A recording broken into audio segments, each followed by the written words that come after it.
యోబు గ్రంథం 7వ అధ్యాయం మొదటి 2 వచనాలు. భూమి మీద నరుల కాలము యుద్ధకాలము కాదా? వారి దినములు కూలివాని దినముల వంటివి కావా? నీడను మిగులనపేక్షించు దాసుని వలెను, కూలి నిమిత్తము కనిపెట్టుకొని కూలివాని వలెను. 3వ వచనం కూడా చదువుదామా? ఆశ లేకే జరుగు నెలలను నేను చూడవలసి వచ్చిన. చిన్న ప్రార్థన చేసుకుంటా.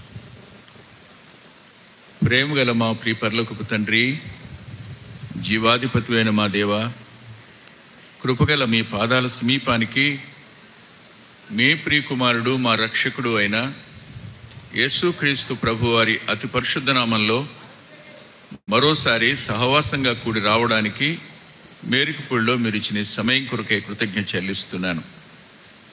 ఇప్పటి వరకు నీ దాసులు ఇరువురిని నిలబెట్టి మీరు మాట్లాడించారు. ఆఖరిగా వారు మాట్లాడిన మాటలకు ఏమాత్రం నేను కొంచెమైనా అభ్యంతర కారణం కాకుండా ప్రోత్సాహకరంగా ఉండడానికి, మరికొంచెం ఉపయుక్తమైన మాటలు చెప్పడానికి వారికి తోడు సాయపడండి. నన్ను మీ సిలువ చాటును మరుగుపరచండి. నా స్వరాన్ని ముట్టండి. మీ ఆత్మ నింపుదలనివ్వండి. మా సమయాన్ని దీవెనగా మార్చండి. వినేవారి మనసుల్లో వినబుద్ధి పుట్టించు ప్రభువా. మాట్లాడుకునే మనసు లేకుండా సాయపడు. ప్రక్కన వారితో గొడవ పడే మనస్తత్వం లేకుండా కృపను. మేము మీ వాక్యం వినడానికి వచ్చామనే స్పృహ కూడి ఉన్న వారందరిలో అనుగ్రహించమని, విమర్శించే మనసును దూరం చేయి. మంచి మనస్సాక్షి కలిగి ఏకదృష్టితో నీ వాక్యం మీద మనసుంచడానికి సాయపడమని, మాట్లాడుతున్న నన్ను వింటున్న మా ప్రియులను మీ చేతులకు అప్పగించుకుంటూ యేసుక్రీస్తు ప్రభు వారి పేరిట ప్రార్థిస్తున్నాం తండ్రి, ఆమేన్.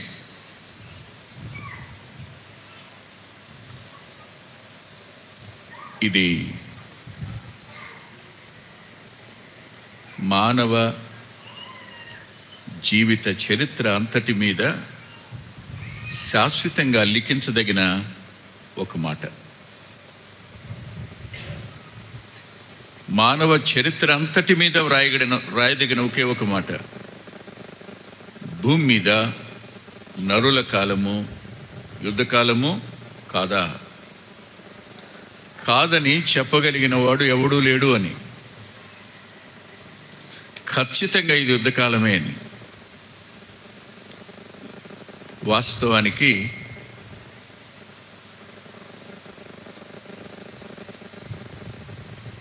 జననం మొదలుకొని మరణం వరకు తాను యుద్ధంలోనికి వచ్చానన్న స్పృహ లేని వాడిగా మానవుడు బ్రతికేస్తున్నాడు. మరి ముఖ్యంగా తిరిగి జన్మించిన మనం యుద్ధరంగంలో ముందు వరుసలో ఉన్నామనే సత్యాన్ని మర్చిపోయి సులభంగా జీవించేస్తున్నాం. ఆలోచించండి. భూమి మీద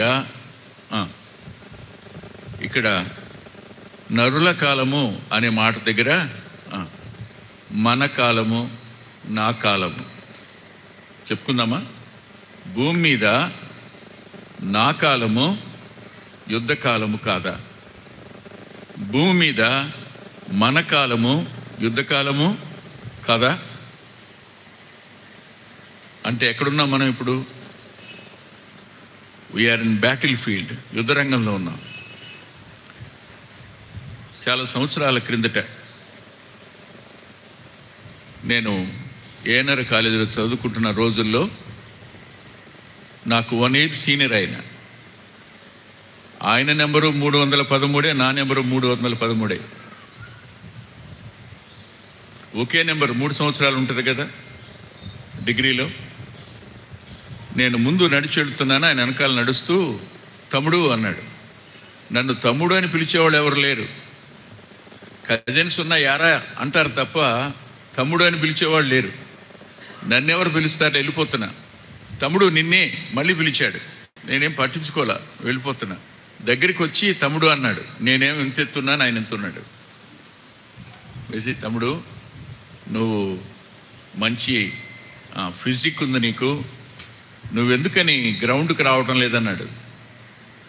నాకు తెలుసు ఆలస్యం అయితే మా అమ్మ తాట తీసేస్తుందని,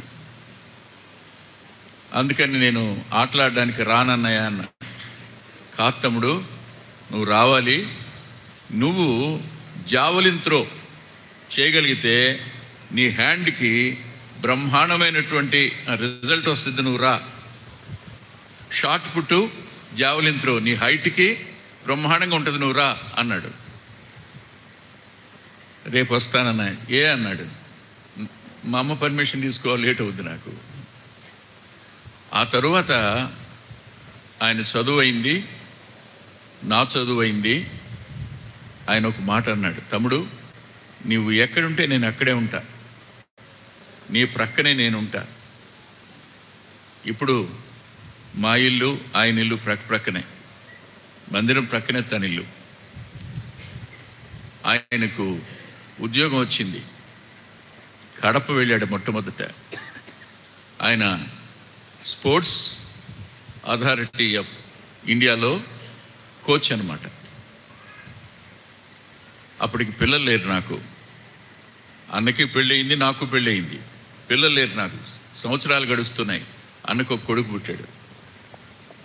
ఫోన్లు ఏమి లేవు, ఉత్తరమే, తమ్ముడు కొడుకు పుట్టాడు, వాడికి ప్రవీణ్ అని పేరు పెట్టాను అని ఉత్తరం వచ్చింది. వెళ్ళాలి, కానీ వెళ్ళే పరిస్థితి కాదు నాది. ఉత్తరం రాశాను, చాలా సంతోషం అన్నయ్య, కంగ్రాచులేషన్స్ అని. వాడు పెద్దోడయ్యాడు, వస్తే ఎంత చక్కగా ఉండేవాడు, ఎంత అందంగా ఉండేవాడు. వాడు చిన్న వయసులోనే అబ్బా ఎంత చురుగ్గా ఉండేవాడు. ఒక రోజున అకస్మాత్తుగా ఉత్తరం ఒకటి వచ్చింది. ఏమని అంటే, తమ్ముడు ప్రవీణ్కి బాగాలేదు నాన్న. ఎందుకు అంటే మున్సిపల్ ట్యాప్స్ ఉంటాయి కదా, మున్సిపల్ ట్యాప్స్ మనకు పైన ఉంటాయి, కడపలో తవ్వి కింద మెట్లేసి అక్కడ పెడితే తప్ప నీళ్ళు రావు.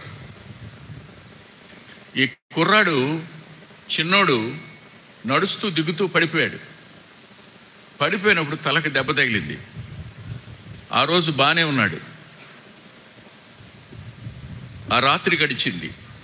ఉదయానికి వెళ్ళి అరే నాన్న ప్రవీణ్ లేవరా అంటుంటే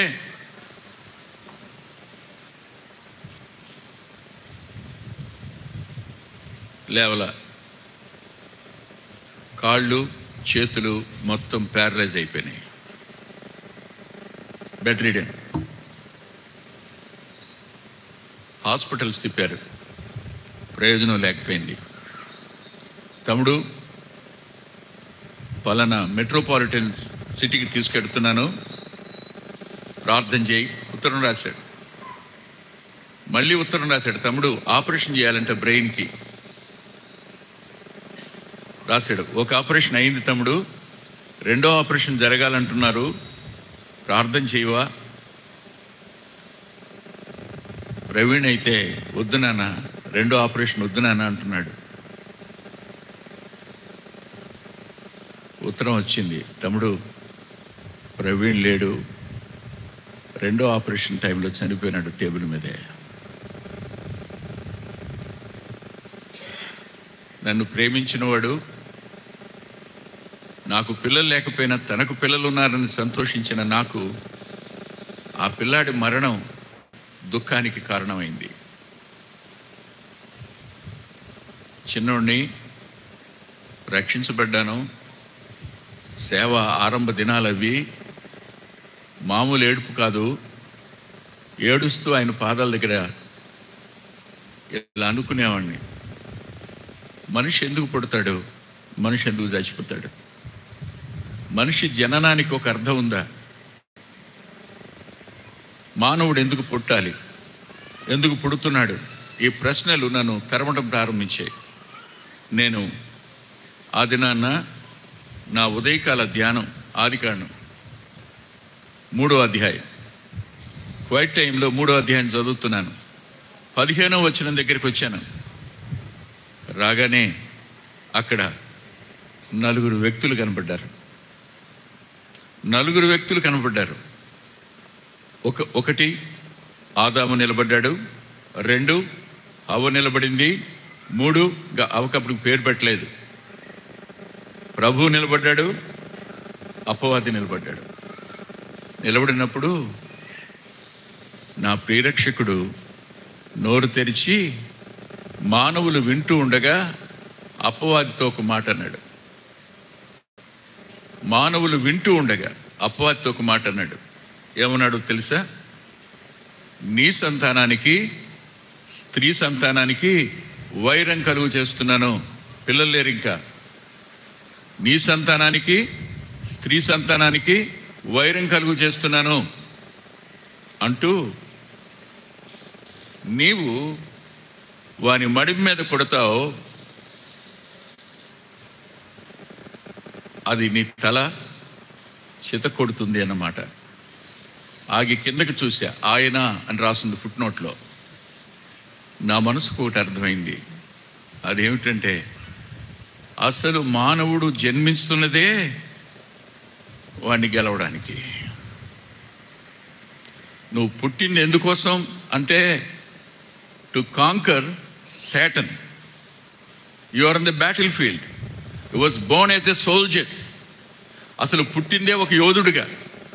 కానీ నిన్ను వాడు తన నీలోనికి పంపిన ఆ పాప స్వభావాన్ని బట్టి, పాపాన్ని బట్టి చిన్నప్పుడే నిన్ను ఆక్రమించుకుని నిన్ను దేవునికి శత్రువుగా మారుస్తున్నాడు. నువ్వు వాడితో యుద్ధం చేయవలసిన వాడివి అనే సత్యాన్ని మర్చిపోతున్నావు. ఈ సంగతి అర్థమైంది. ఇంకొంచెం లోతుకు వెళ్ళిన తర్వాత కొంచెం క్లియర్గా అర్థమైంది. అప్పుడు చిన్నవాడు కదా, క్లియర్గా అర్థమైంది. అక్కడ అర్థమైన మాట ఏమిటంటే నీ సంతానానికి స్త్రీ సంతానానికి అన్నాడు. గలతీ పత్రికలో అంటాడు ఆ సంతానము క్రీస్తే అన్నాడు. అప్పుడు మరో మాట అర్థమైంది. అంటే క్రీస్తు సంబంధులందరూ అపవాదితో యుద్ధం చేసే సైనికులు అని. అప్పటికి స్పష్టంగా అర్థమైంది. ఓహో, తిరిగి జన్మించిన మనం అందరం వాడితో యుద్ధం చేసేవాళ్ళం. ఇప్పుడు ఎవరితో యుద్ధం? వాడికి నీతోనూ నాతోనూ. మారు మనసు పొందిన ప్రతి వ్యక్తి వాడి దృష్టిలో ఎవరు చెప్పండి?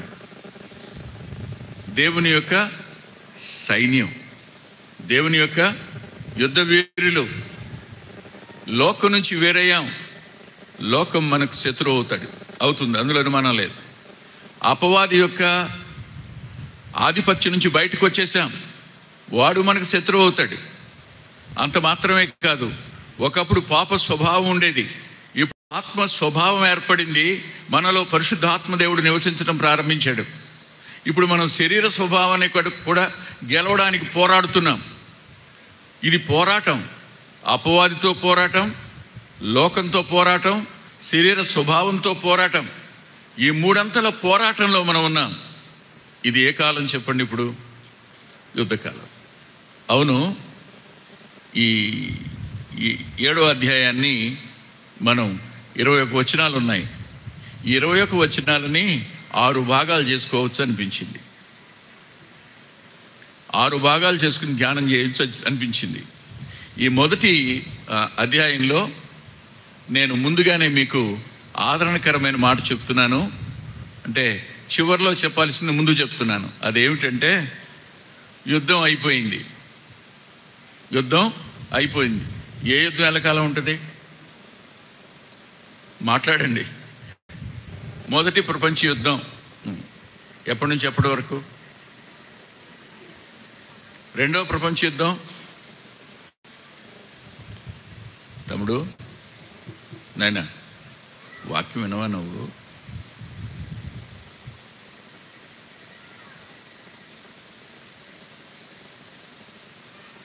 రెండవ ప్రపంచ యుద్ధం ఎప్పటి నుంచి ఎప్పటి వరకు?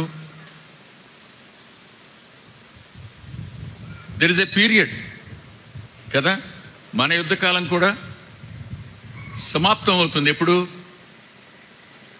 ఆయన మధ్యాకాశానికి వచ్చేస్తే, లేదు మనం భూమిని వదిలిపెట్టేస్తే అయిపోయింది యుద్ధకాలం.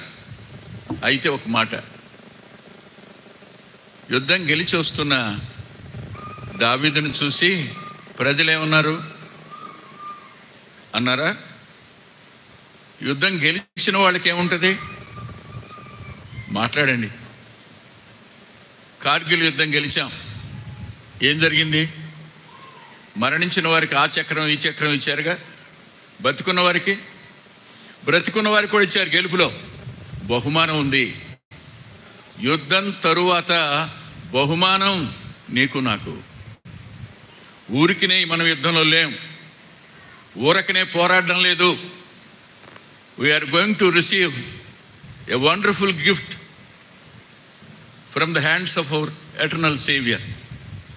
నిత్య రక్షకుడైన యేసుక్రీస్తు ప్రభు హస్తాల్లో నుంచి మనం బహుమానం పొందబోతున్నాం. మర్చిపోకండి. రెండవ మాట అన్నాడు, మన దినములు ఏమన్నాడు? వారి దినములు కూలివాని దినములు కావా. ఇప్పుడేం బహుమానం వచ్చినట్టు అనిపించదు, ఇప్పుడేమి జీతం వచ్చినట్టు అనిపించదు. కానీ ఒకరోజు జీతం ఖచ్చితంగా వస్తుందా రాదా? ఖచ్చితంగా వస్తుంది. జ్ఞాపకం పెట్టుకోండి, విశ్వాస జీవితం యుద్ధం అయితే, విశ్వాస జీవితం శ్రమ అయితే, ప్రయాస అయితే, కష్టించి పనిచేయడం అయితే బహుమానం జీతం ముందున్నాయి. కంగారు పడకండి, అలసిపోకండి, నిరాశ చెందకండి. Be confident. నీకోసం ఒకడే పోరాడుతుంది, నీకోసం నిలిచేది ముగ్గురున్నారు. నీకోసం నిలిచేది ముగ్గురున్నారు. తండ్రి ఉన్నాడు, కుమారుడు ఉన్నాడు. ఎలా ప్రార్థన చేయాలో మనకు రాదు గనుక చెప్పశక్యము కాని మూలుగులతో మనపక్షంగా ప్రార్థన చేసే పరిశుద్ధాత్ముడు కూడా మనకున్నాడు. విజ్ఞాపన చేసే కుమారుడు ఉన్నాడు. మన కోసం ముగ్గురున్నారు. వాడు ఒక్కడే. Who is majority? Who is majority ఈ వార్ ఫీల్డ్? యుద్ధ రంగంలో ఎవరిదండి ఆధిక్యత? భక్సింగ్ గారు చెప్పండి, ఎవరిది ఆధిక్యత? మాట్లాడండి శామ్యుల్ గారు. మందే. కాకపోతే ఇప్పుడు దుఃఖం, కాకపోతే ఇక్కడ అవమానం, కాకపోతే ఇక్కడ నష్టం, మనుషుల మాటలు, ఇవన్నీ మన గుండెల్లో తూట్లు చేస్తూనే ఉంటాయి. But don't forget it, we're in the battlefield. మనం యుద్ధంలో ఉన్నాం. యుద్ధంలో ఉన్న వాడికి గాయాలు అవ్వకుండా ఉంటాయా? యుద్ధంలో ఉన్నవాడు కత్తి మొనలు దిక్కకుండా ఉంటాయా? యుద్ధంలో ఉన్నవాడికి మీరు రాళ్ళు తగలకుండా ఉంటాయా? అన్నీ జరుగుతాయి, మర్చిపోకండి. కానీ ఒకటి జ్ఞాపకం చేసుకోండి, ఈ యోబు గ్రంథంలో కేవలం యోబుకు ఒక్కనికే ఈ శ్రమగా మనం భావిస్తాం కదా. కానీ ప్రతి భక్తుని జీవితంలో నీవు ఉన్నాయి. ఇద్దరు తమ్ముళ్ళు చెప్పారు. నేను అంటాను, మీరు చెప్పండి, దావీదు సౌలు చేత ఎందుకు తరంపడ్డాడు? ఏం తప్పు చేశాడని చెప్పండి. పలానా తప్పనా? ఇందువలన? Can you imagine any fault in David? ఏ లోపం కనపడదే, మరి ఎందుకు తరిమాడు? అయినా తరుముతుంది ఎవరిని? అల్లుణ్ణి. తరిమేది ఎవరు? మామ. అవ్వ. అంటే యుద్ధరంగంలో ఎవరు నీకు శత్రువులుగా మారే అవకాశం ఉంది? The spirit defaulted people are going to be enemies to everybody. చాలామందికి ఆత్మానుసారంగా ఒకప్పుడు బ్రతికినా శరీరానుసారంగా మారిపోతుంటారే, వాళ్ళు ఆత్మానుసారులకు శత్రువులుగా మారుతారు. నిజమది, వాస్తవం అది, మర్చిపోకండి. దయచేసి నాతో పాటు కొన్ని చోట్లకి రండి. మీరు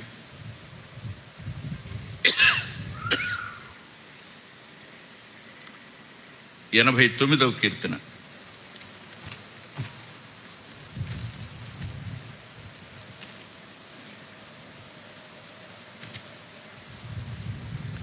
నలభైవ వచనం చదువుదాం.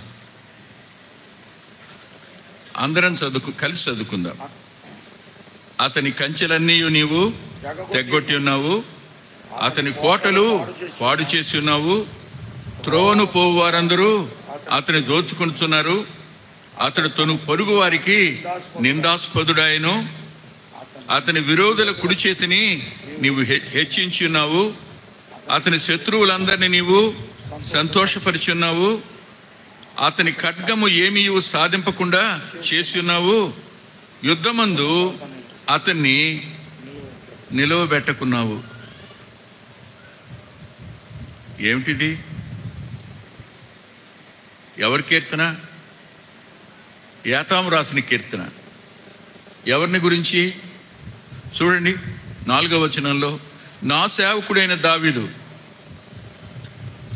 దావీదు అనుభవాన్ని యాతాము రాస్తున్నాడు. యోబు ఏ పరిస్థితుల గుండా ప్రయాణం చేశాడో దావీదు కూడా అలాంటి పరిస్థితుల గుండానే ప్రయాణం చేశాడు.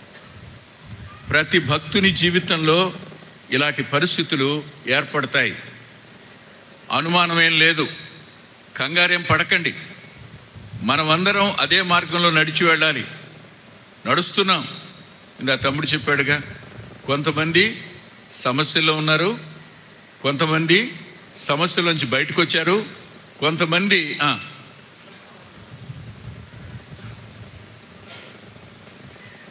ఇంకొక మాట కూడా చెప్పున్నా నేను, ఏ వ్యక్తి అయినా సమస్యకి మధ్యలో కొద్దిగా విశ్రాంతి ఉంటుంది, అంతే. కొంచెం విశ్రాంతి, మళ్ళీ మామూలే, అనుమానం ఏం లేదు. కొద్ది కాలం విశ్రాంతి ఉంటుంది, మళ్ళీ ప్రారంభమై మరణించేటంత వరకు మనం ఈ బ్యాటిల్ ఫీల్డ్లో ఉండాల్సిందే. అనుమానం ఏం లేదు. కారణం ఎవరు? నువ్వు కాదు. నువ్వు అపవాదికి లక్ష్యమయ్యావు గనుక, అపవాది నిన్ను లక్ష్యంగా చేసుకున్నాడు గనుకనే యోబు కంచెని కదిపడి వెళ్ళి సాధ్యం కాల. అంతా కదిపి చూశాడు, కుదరలా. పిల్లల దగ్గర ఏదో చేద్దాం అనుకున్నాడు, కుదరలా. యోబు అప్పటికే బలర్పించి కూర్చున్నాడు. అవునా? కంచి తీసేయడానికి పిల్లల వల్ల కుదరలా, భార్య వల్ల కుదరలా, తన వల్ల కుదరలా, ఎవరి వల్ల కుదరటంలా, ఏమి చేయలేకపోయాడు. అప్పుడు వచ్చాడు పైకి. రాగానే దేవుడు అనంత జ్ఞాని కదా, ఎక్కడి నుంచి వస్తున్నాడో తెలీదా, ఎక్కడికి వెళ్ళొచ్చాడో తెలీదా? తెలిసిన వాడే అడిగాడు, ఎక్కడి నుంచి వస్తున్నావని. ఎక్కడి నుంచి వస్తున్నావంటే, ఇప్పుడు నేనే ఉన్నా, మీరు ఇప్పుడు వచ్చా, ఎక్కడి నుంచి వస్తున్నావు అని అన్నారనుకోండి నన్ను, నేను శామ్యూల్ ఇంట్లో నుంచి వస్తున్నాను అన్నాను అనుకోండి, ఇది నిజమే. కానీ ఎక్కడి నుంచి వచ్చాను నేను? అబ్బే, యోహాన్ గారి ఇంట్లోంచి వచ్చా. అక్కడ కదా వెళ్ళాను. నేను ఆ మాట చెప్పలా. ఏం చెప్పాను? సమూయేలు ఇంట్లోంచి వచ్చానని చెప్పాను. ఇది రైటే, అది రైటే. వాడన్నాడు నేను ఇక్కడ అక్కడ తిరుగుతూ వచ్చానన్నాడు. కానీ ఏ లక్ష్యంతో నువ్వు వెళ్ళావు? వాడు అబద్ధికుడు, ఆది నుండి అబద్ధికుడు. అప్పుడు అన్నాడు, నువ్వు ఎక్కడికి వచ్చావో నాకు తెలిసి ఎక్కడి నుంచి వచ్చావో, నా సేవకుడని యోబు సంగతి ఆలోచించావా అన్నాడు. ఆలోచించడం ఏంటి? చేయవలసినంత పని చేసి ఓడిపోయి వచ్చాడు. ఇప్పుడు తల వంచుకొని వచ్చాడు. ఇప్పుడు ఏమీ చేయలేని వాడే వచ్చాడు. ఇప్పుడు ఇన్ని సంవత్సరాలు అతని వల్ల కాల. ఈ రోజున వాళ్ళతో కలిసి వచ్చింది ఎందుకయ్యా అంటే యోబుని గురించి అడగడానికే. అది ఎరిగే దేవుడు అడిగాడు, అబ్బాయి నా సేవకుడు నాకు బలి సంతోషమైంది.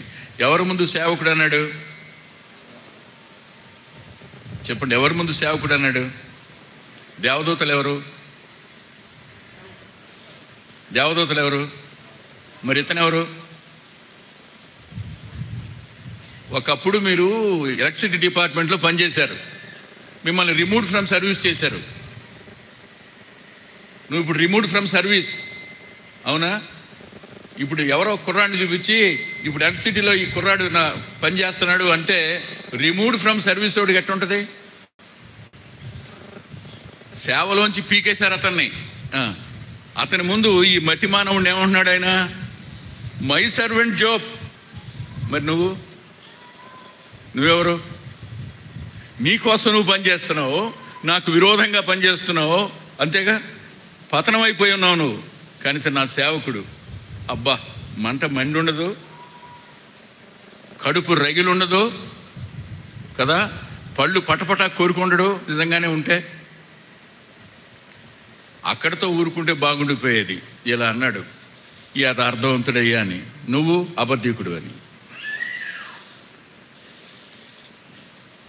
అందుకని యోబు గ్రంథానికి నేను రాసుకున్న పేరేంటంటే, దేవుని ఎదుట అపవాది ఎదుట దేవుని అతిశయం అని రాసుకున్నాను. అపవాది ఎదుట దేవుని అతిశయం యోబు. రక్షించబడిన ప్రతి విశ్వాసి దేవునికి ప్రియమైన వాడు. దేవుని కోసం బ్రతకాలని తీర్మానం చేసుకున్న ప్రతి విశ్వాసి దేవునికి అత్యంత ఇష్టమైన వాడు. దేవుని కోసం బ్రతకాలని తీర్మానం చేసుకున్న ప్రతి వ్యక్తి దేవునికి సంతోష కారణమైన వాడు. పాపంలో పడకుండా ఉండాలని దేవుని పాదాలను బట్టి కన్నీరు కారుస్తూ శోధన నుంచి తప్పించమని వేడుకుంటూ ఆయన పాదాల దగ్గర తన కుటుంబాన్ని గురించి విజ్ఞాపన చేస్తూ పశ్చాత్తాపడుతూ ఉంటాడే, అలాంటి వ్యక్తి దేవునికి అతిశయ కారణం. అతడు విక్టోరియస్ లైఫ్ జీవిస్తుంటాడు, అతడు జై జీవితం జీవిస్తుంటాడు.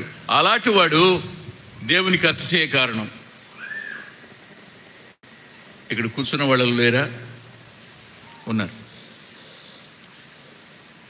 ఈ మధ్యకాలంలో ఒక వ్యక్తి జీవితం రాయడం కోసం, తమ్ముడు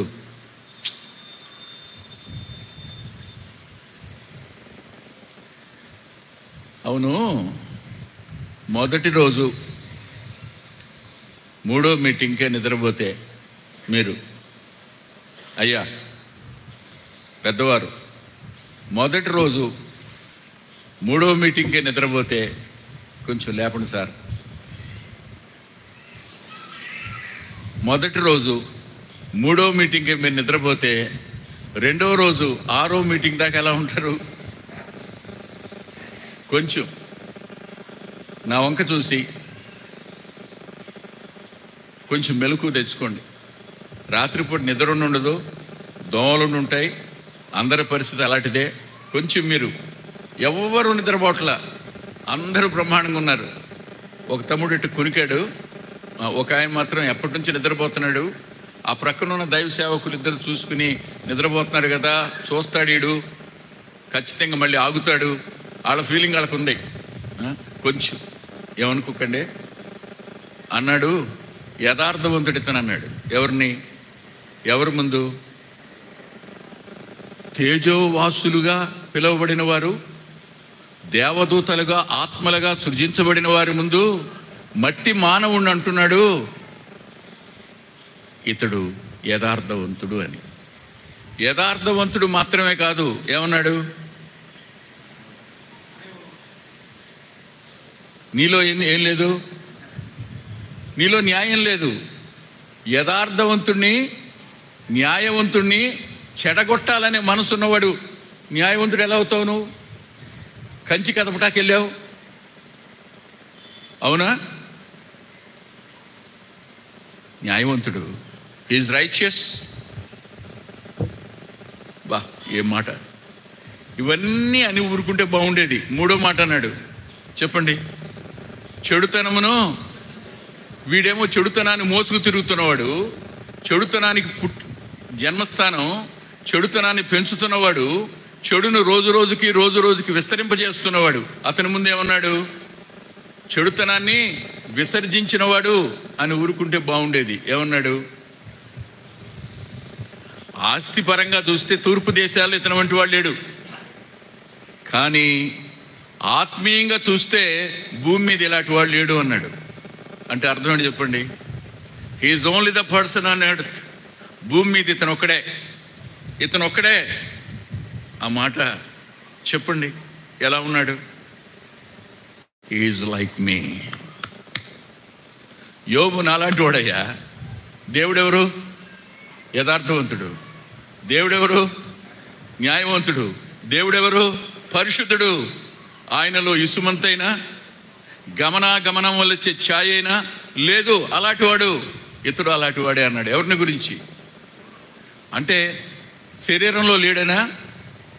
శరీరంలో ఉన్నా చెడుతనం వచ్చిన ప్రతిసారి విసర్జించే లక్షణం కలిగిన వాడని, శాంటిఫికేషన్లో ఎదుగుతున్నవాడని ఓ అద్భుతమైన సత్యాన్ని ఆనాడే చెప్పాడు ఆయన. అప్పుడు అపవాది అన్నాడు, మీరు తిట్టుకోనంటే చెప్తాను, 2000 శతాబ్దంలో అంటే 20th సెంచరీలో 19th సెంచరీలోనే వచ్చేసిందండి ఇది. సంఘంలోనికి, సంఘాలని పిలువబడుతున్న వాటిలోనికి ప్రవేశించినటువంటి ఆపత్కరమైన పునాదిని ముట్టుకున్నాడు అపవాది.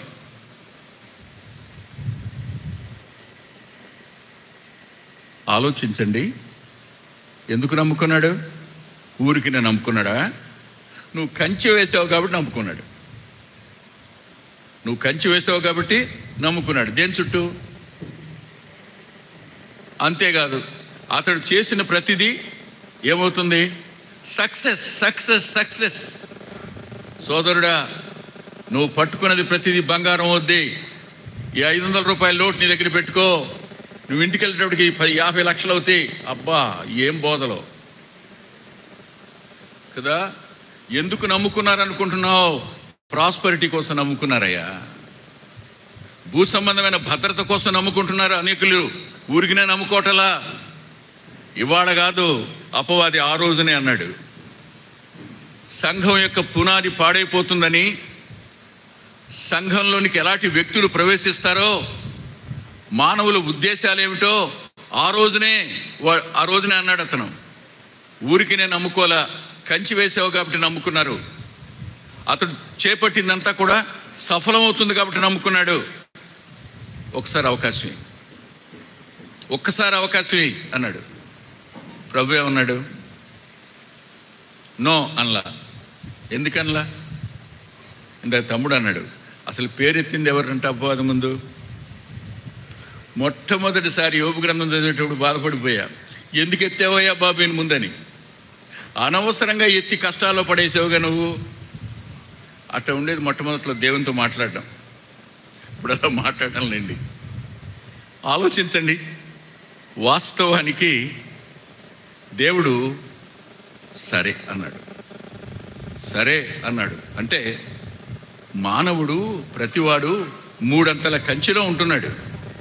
ఇవ్వబడినవి నువ్వు, నీ ఆరోగ్యం, నీ కుటుంబం, ఆ మీదట నీ ప్రాణం. ఈ 3 అంతల కంచెలో నువ్వు ఉంటున్నావు. ఈ 3 అంతల కంచెలో ఉండి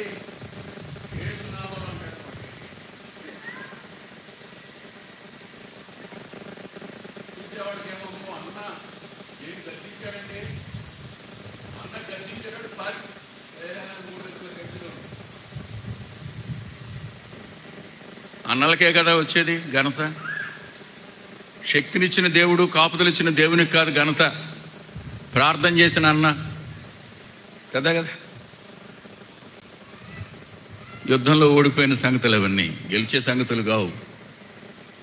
ఎక్కడ మహిమ దొంగిలించబడుతుందో అక్కడ మనం దేవుణ్ణి ఓటమి పాలు చేస్తున్నామని గుర్తుపెట్టుకోండి. స్పిరిచువాలిటీ ఓడిపోయి శరీరం గెలుస్తుంది. అక్కడ ఆత్మ తల వంచుకుని శరీరం తల మీద కిరీటం పెట్టుకునే రోజు సమయం. అది ప్రమాదకరమైంది. మంచిది, సరిగ్గా ఓకే అన్నాడు. అన్న తరువాత ఊహించండి, యోబుకి ఏమన్నా తెలుసా? ఏం జరిగిందో తెలుసా? పైన ఒక సంభాషణ అయిందని తెలుసా? లేదు. యోబుకి ఎలాంటి స్నేహితులు ఉన్నారో తెలుసా? అద్భుతమైన స్నేహితులండి వాళ్ళు. 3 దూర ప్రాంతాల్లో వాళ్ళు. జరిగింది విని బయలుదేరి వచ్చేటప్పటికే 10 మంది పిల్లలు, చరాస్తి అంటే చెలించేటువంటి సంపద. అవి మందలు కానీ, గొర్రెలు కానీ, గాడిదలు కానీ, ఒంటెలు కానీ, అవేవైనా చరాస్తి మొత్తం పోయింది, అంతా పోయింది. తీరా వాళ్ళు వచ్చే నాటికి ఆరోగ్యం కూడా పోయింది. అంటే రెండవసారి కూడా వెళ్ళాడనమాట వాడు. Second time. ఫస్ట్ టైం అయిపోయింది, సెకండ్ టైం మళ్ళా కలుసుకున్నారు.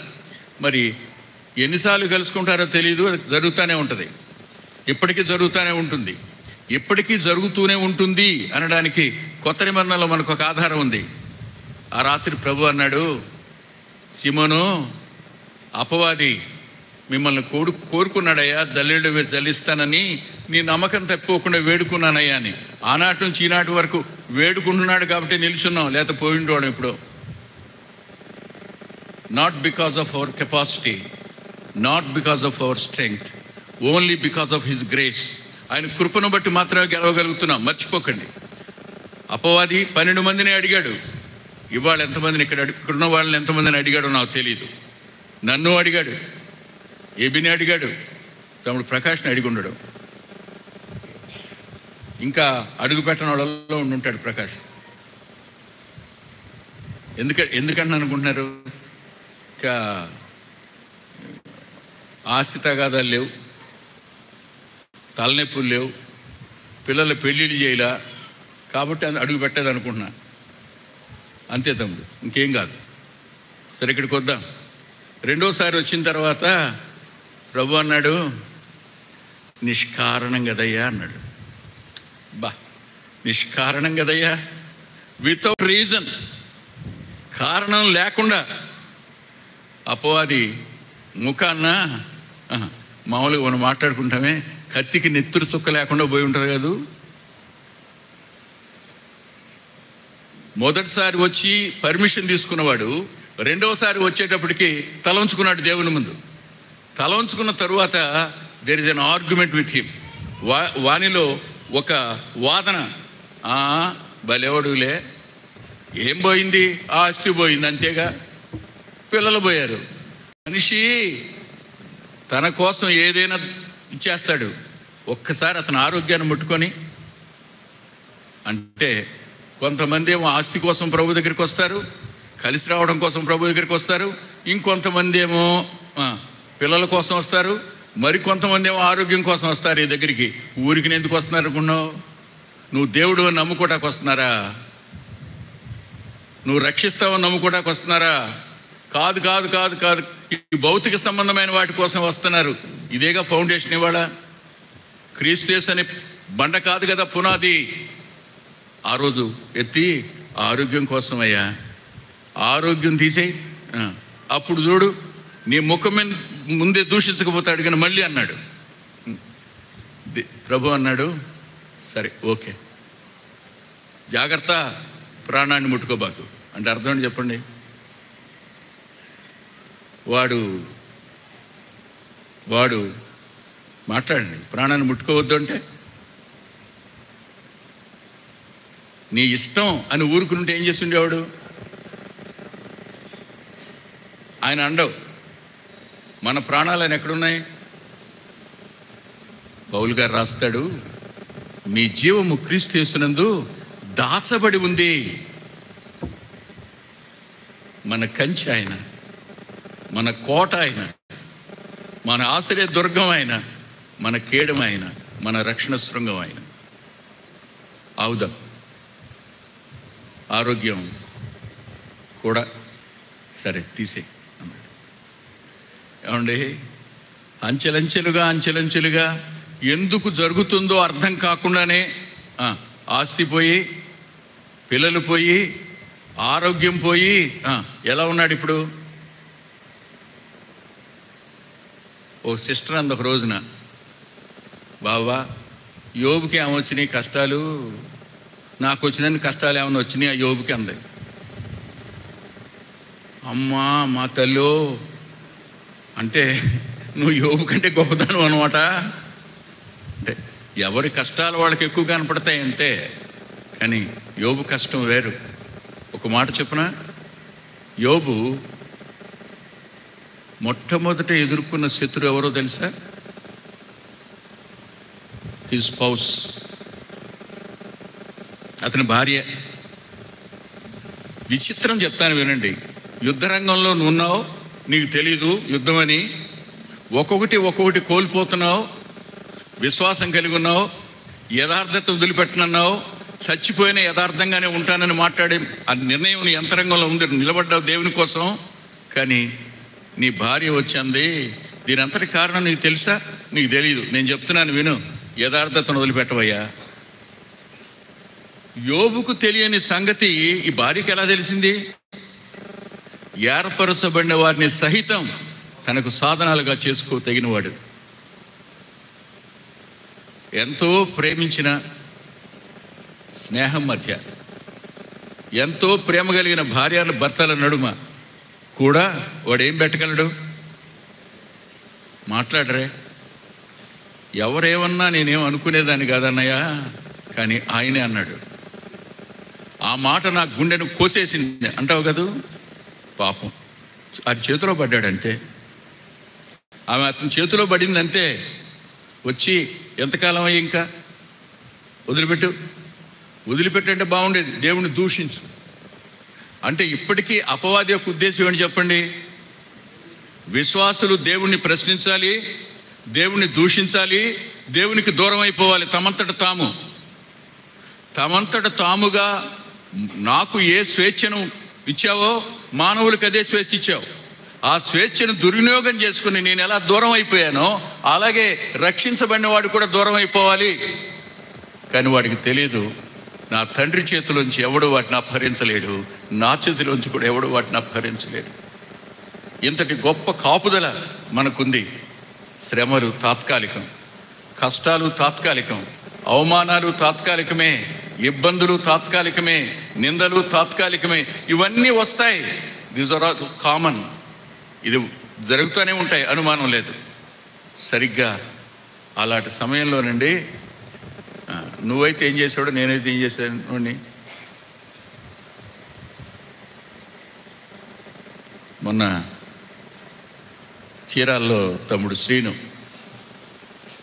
మీకు తెలుసు కొద్దిమందికి, కాంట్రాక్టరు.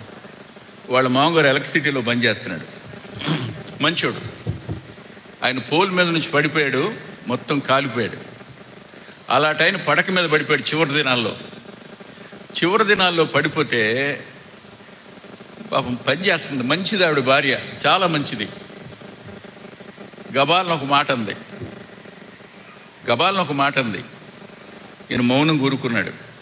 సాయంకాలానికి అల్లుడు వచ్చాడు. సీను వచ్చిన తర్వాత ఇటు రా సీను, నిలబడి అన్నాడు. అమ్మాయి నువ్వు ఇటు రా అన్నాడు. దగ్గరికి రా అన్నాడు. కొంచెం ఇటు ఉంచు అన్నాడు.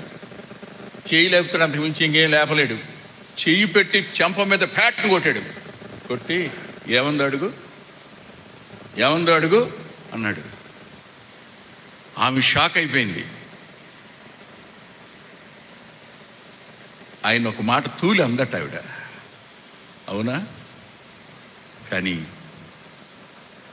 కుటుంబంలో భార్య తిరస్కారం దగ్గర కూడా యోబు గెలిచాడు, ఓడిపోలా. అన్నాడు, అమ్మాయి బుద్ధిహీనురాలు మాట్లాడుతున్నట్టు మాట్లాడుతున్నావేంటి? బుద్ధిహీనురాలనలా, ఫూల్ అనలేదైనా, లాగా మాట్లాడతావేంటి నువ్వు అన్నాడు. అంటే అర్థం ఏంటి చెప్పండి? Being a wise woman, why you are talking foolishly?